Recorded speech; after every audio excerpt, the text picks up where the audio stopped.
Magandang araw mga kagabay, ngayon po'y August 29, 2024, araw po ng Huwebes. At muli, napakaganda ng ating Ebanghelyo. Pinapaalalahanan tayo ng Panginoon na mag-iingat sa bawat desisyon na ginagawa natin sa ating buhay. Lalo kung ito ay mga kritikal na desisyon na kailangan nating gawin. Napatuloy nawa tayo manalangin, magnilay sa tuwing may mga desisyon tayong gagawin sa ating buhay.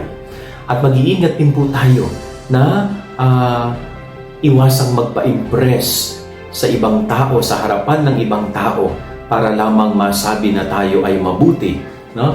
Dahil kung minsan yung pagpapa-impress na ginagawa natin sa kanila, na isasaalang-alang yung mga bagay na dapat naman ay hindi natin ginagawa, na dapat naman ay napag-iisipan natin mabuti. Katulad ni Haring Herodes, no? Dahil gusto niyang magpa-impress sa mga bisita niya, anong ginawa niya? Nagdesisyon siya na hindi niya iniisip. So be careful, no? Hindi natin kailangang magpa-impress sa ibang tao. Magpa-impress tayo sa Diyos. Yan ang ating gabay-aral ngayong maghapon. God bless po sa inyong lahat.